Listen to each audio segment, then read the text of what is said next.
In der nordischen Geschichte wird die höchste Göttin Frigg mit Fruchtbarkeit, Heirat, Haushalt und Mutterschaft assoziiert.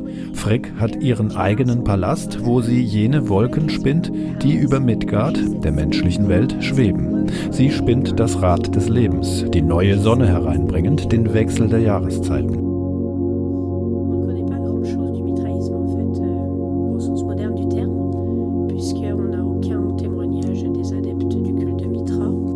Quasiment aucune trace écrite de ce que représentait ce mythe. Et en fait, les seules sources sur lesquelles on se base pour comprendre de quoi il s'agissait, ce sont des sources archéologiques. Donc typiquement, on a des temples, donc les Mitraeum, et puis des sculptures, des mosaïques. On sait que les temples étaient toujours des grottes naturelles ou alors des temples qui a été construit de façon à faire penser à une grotte naturelle, donc une grotte artificielle en quelque sorte. On sait aussi qu'ils étaient décorés comme des grottes, et on sait également que ce culte était réservé aux hommes sans limite d'âge, donc ça pouvait être de jeunes garçons, ça pouvait être des petits garçons, jusqu'aux hommes les plus âgés en fait. Et il s'agissait d'une initiation en 7 étapes. Concernant le dieu Mitra lui-même, pour faire court, on comprend qu'il est né d'une pierre, qu'il s'est engendré lui-même, et qu'il poursuit un taureau, plus ou moins aidé d'un chien. Il tue ce taureau, il le met à mort avec une épée, donc il l'égorge avec une épée. Et une fois le taureau tué, il semble venir un serpent qui boit qui boit son sang, et le sang qui coule de la blessure, et un scorpion qui lui serre les testicules. Dans tous les temples, il y a des banquettes en fait où ils s'asseyaient pour manger. Et souvent aussi, on a une image, soit sous forme de statue, soit sous forme de peinture, de lion, d'homme lion, entrelacé par plusieurs serpents, et tenant une clé dans chaque main.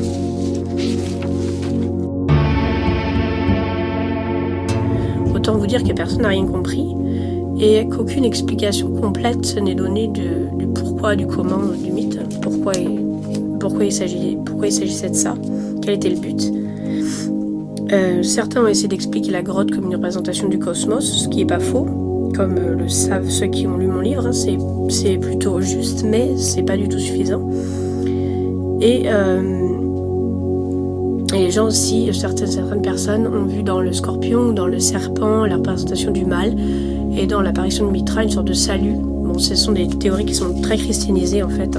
Il faut déjà comprendre que le mitraïsme est très ancien, si on peut l'appeler comme ça en tout cas, beaucoup plus ancien que ce qu'on nous apprend généralement, puisque j'aurais presque envie de le faire remonter à la grotte de Bruniquel en France. Donc c'est une grotte qui date il y a la construction la plus ancienne du monde dedans. Je crois qu'elle date de 176 500, quelque chose comme ça, fait moins 176 500. Et mais bon, je vais pas le faire ici, ce serait trop compliqué d'expliquer pourquoi. Mais on pourrait voir des bribes du début du mitraïsme dans la grotte de Chauvet-Pont d'Arc en France, donc c'est moins 35 000 ans, avec une image donc, que je vais vous montrer.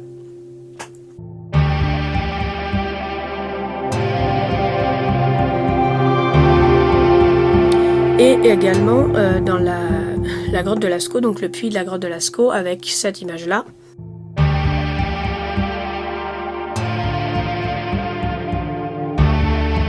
Donc voilà qui est fait pour vous expliquer en gros en quoi consiste le culte de Mitra. Si vous êtes intéressé à en savoir plus, je vous conseille d'aller lire par vous-même.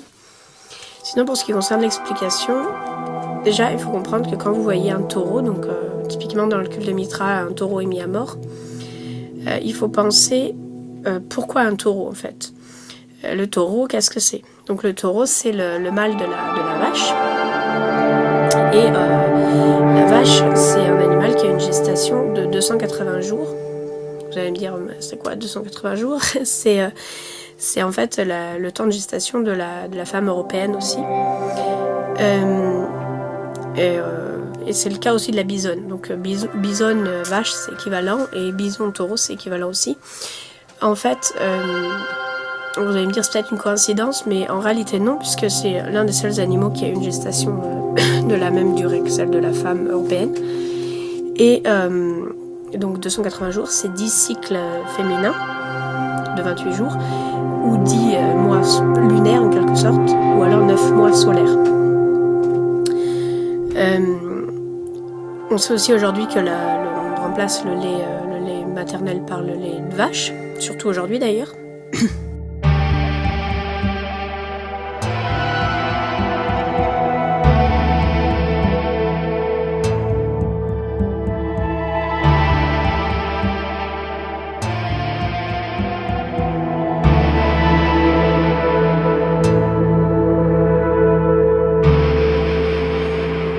Bref, en quelque sorte, la vache est un avatar de la femme, la bisonne aussi est un avatar de la femme, et le taureau de l'homme.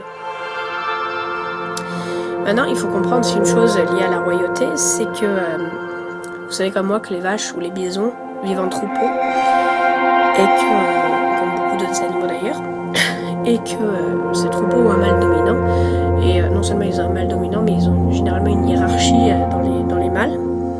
Donc, souvent elle est liée à l'âge plus qu'à la force, enfin l'âge et à la force, ça dépend de quels animaux on parle. Et en plus de ce qu'on pourrait appeler une sorte de courage finalement. Et vous savez aussi peut-être que ces animaux dans l'hémisphère nord ont leurs petits au printemps, ce qui permet aux petits de se développer bien pendant qu'il y a de la nourriture, et puis d'être suffisamment fort et grand l'hiver suivant, quand en fait la nourriture vient à manquer et puis que les prédateurs sont les plus dangereux.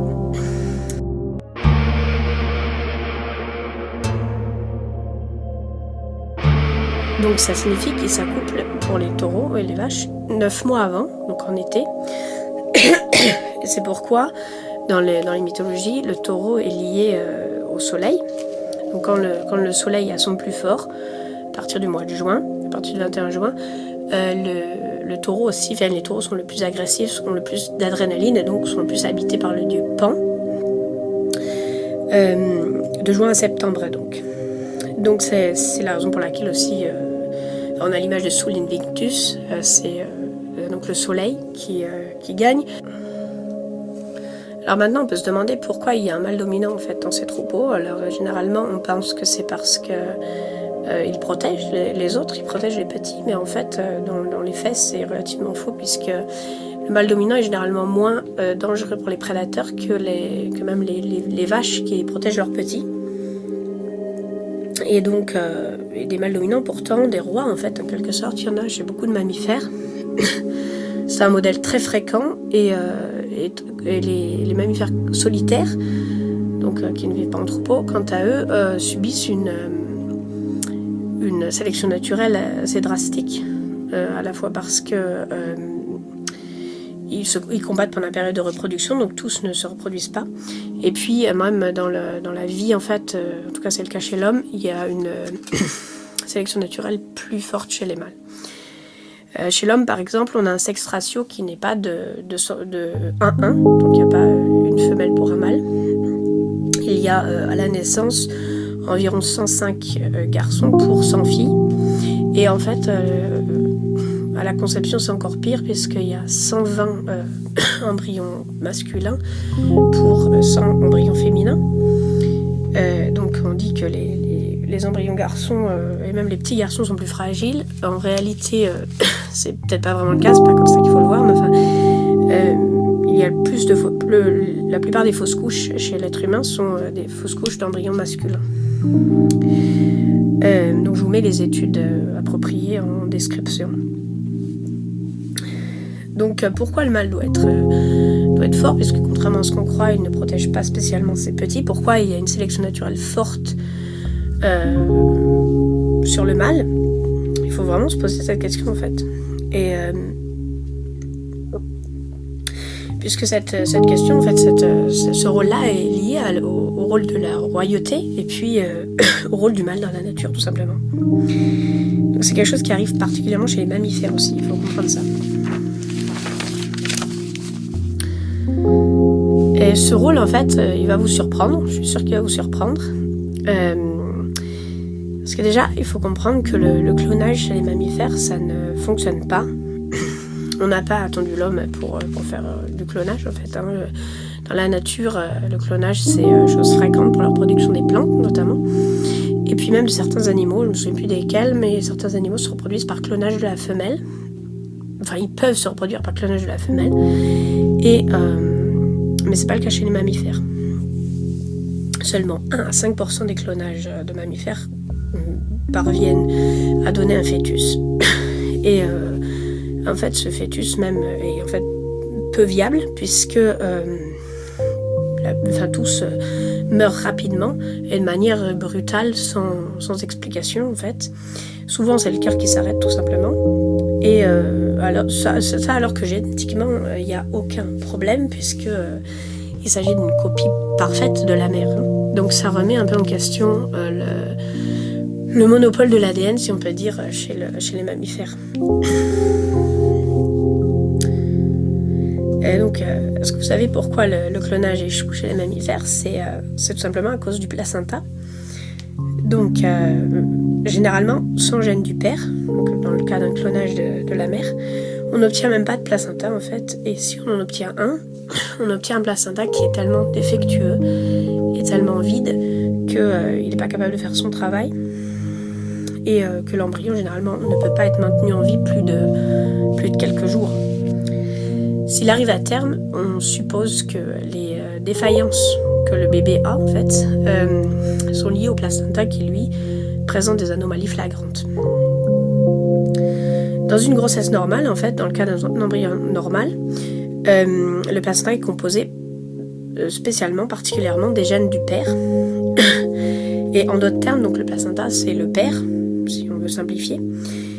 Et j'aimerais dire ça à tous ceux qui m'accusent de défendre une vision matriarcale du paganisme ou de la religion de nos ancêtres. Quand ils entendent que le placenta est très important, j'aimerais qu'ils entendent que le placenta, c'est le père, tout simplement. Donc, c'est sûrement intéressant pour eux. En fait, il n'y a pas de matriarcat, il n'y a pas de patriarcat à proprement parler. Il y a une cohabitation et une complémentarité des deux sexes, donc comme partout dans la nature, ou presque partout dans la nature, et en tout cas surtout chez les mammifères, puisque leur système de reproduction exclut le clonage. Le placenta a notamment un symbole important, équivalent dans le monde extérieur, si on veut dire extérieur à la grossesse. Donc il en a beaucoup, mais il a aussi l'arbre surtout, puisque l'arbre en fait a la même fonction, et je vais utiliser cette fonction-là pour vous expliquer un peu le rôle du placenta. On peut dire que l'arbre prend les nutriments présents dans la mer, donc le placenta prend les nutriments présents dans la mer. Donc la mer pour l'arbre, ce sera la terre et puis l'air.